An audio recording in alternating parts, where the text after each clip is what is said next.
This article focuses on one of the most critical warning signs of an impending stroke, a transient ischemic attack TIA, often called a mini-stroke.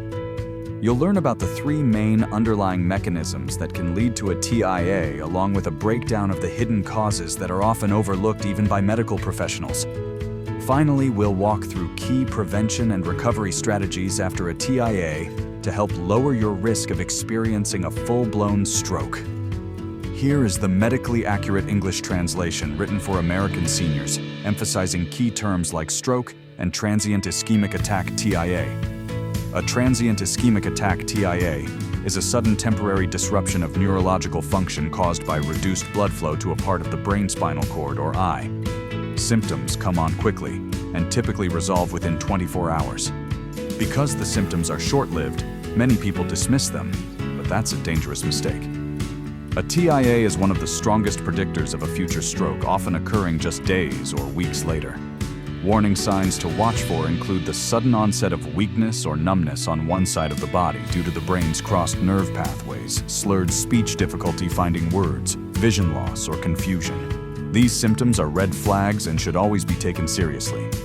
To understand and prevent a stroke effectively, it's important to recognize the three key mechanisms behind a TIA. Let's begin with the first major cause, something called an embolus. What is an embolus? Imagine you have a plaque buildup in one of your arteries. This plaque is made up of cholesterol, calcium, and fibrous tissue. And a piece of that plaque breaks off. It travels through your bloodstream and eventually blocks a blood vessel somewhere else in your body. That blockage can trigger a transient ischemic attack TIA, or even a full-blown stroke. The second mechanism, thrombus. A thrombus is also a blood clot, but unlike an embolus, it forms and causes a blockage right at the site where it develops. The most common place this happens is in the atrium of the heart. Think of the atrium as a kind of priming chamber in the heart. When someone has atrial fibrillation, that chamber no longer contracts properly. Instead, it quivers in a chaotic, irregular rhythm. This causes the blood to pool and swirl in the corners of the atrium, creating the perfect conditions for a clot to form. If the clot gets large enough, it can block blood flow in place, or worse, if it gets pushed out of the heart, it can travel through the bloodstream and become an embolus. The third mechanism, aneurysm. This occurs when a weakened spot in an artery wall bulges outward like a balloon swelling under constant blood pressure. If that balloon bursts in the brain, it leads to internal bleeding, a highly dangerous form of stroke called hemorrhagic stroke. Now let's start peeling back the layers of causes. This is the most important part. An embolus doesn't form just because of high cholesterol. It all begins with damage to the arterial wall. And two major factors behind that damage are chronic inflammation from high insulin levels and a vitamin C deficiency. When you consume too much sugar and processed food, your body becomes insulin resistant, keeping insulin levels chronically high. This leads to widespread inflammation and drains your body's supply of vitamin C, a vital nutrient needed to repair and maintain the elasticity of blood vessels. As a result, the artery walls become inflamed, rough, and sticky, making it easier for cholesterol to latch on, followed by deposits of calcium and fibrous tissue, eventually forming a plaque. So cholesterol isn't the main culprit, it's a secondary player showing up after the damage has already been done by insulin and vitamin C deficiency. Now let's look at the thrombus and atrial fibrillation connection.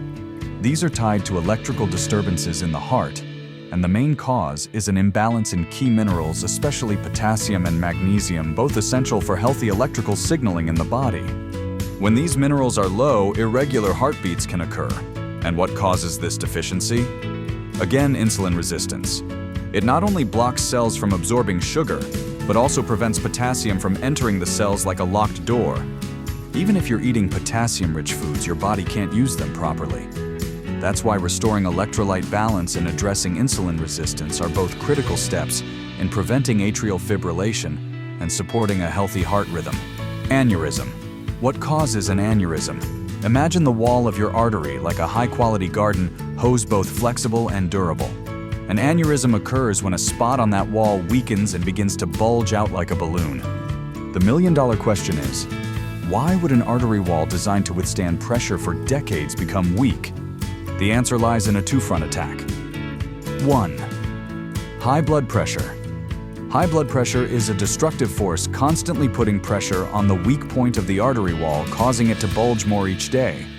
But the real issue we need to dissect is the root cause of high blood pressure. Science has made it very clear that one of the main culprits is insulin resistance. When your body no longer responds effectively to insulin, it doesn't just lead to fat storage and high blood sugar, it also causes your arteries to become stiffer and your kidneys to retain sodium and water. Stiffer blood vessels combined with greater blood volume creates a perfect formula for high blood pressure. In addition, a deficiency in essential minerals like potassium also contributes to this problem, as potassium plays a critical role in helping blood vessel walls relax. 2. A strong force on its own won't cause harm if the vessel wall remains solid, but when that wall is corroded, other factors begin to weaken its structure, making the artery wall more vulnerable to damage and bulging. Smoking is a classic example. It reduces oxygen levels in the blood, depriving the cells lining the artery walls of oxygen, which weakens them and limits their ability to repair themselves.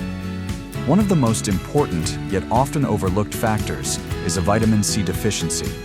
Vitamin C is not only a powerful antioxidant, but also essential for the production of collagen, the protein that acts like cement and steel reinforcement, giving artery walls their strength and resilience. Without enough vitamin C, the body produces poor quality collagen.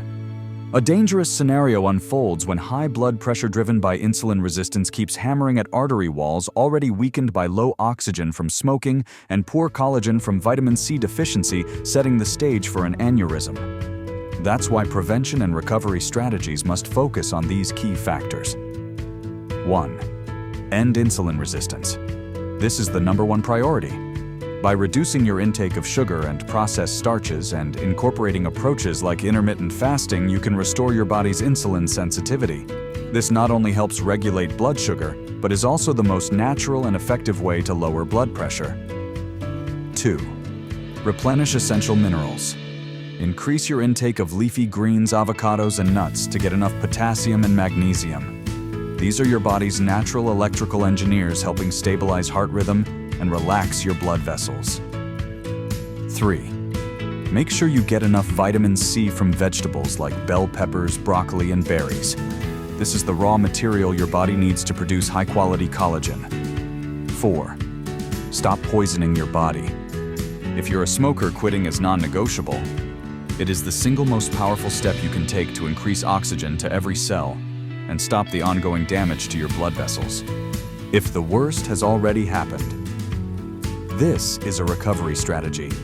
If you've unfortunately experienced a TIA or a stroke, then in addition to strictly following your doctor's treatment plan, there are a few supportive strategies I would personally focus on to help optimize your brain's ability to recover. 1. DHA. This is a type of omega-3 fatty acid and a primary structural component of the brain.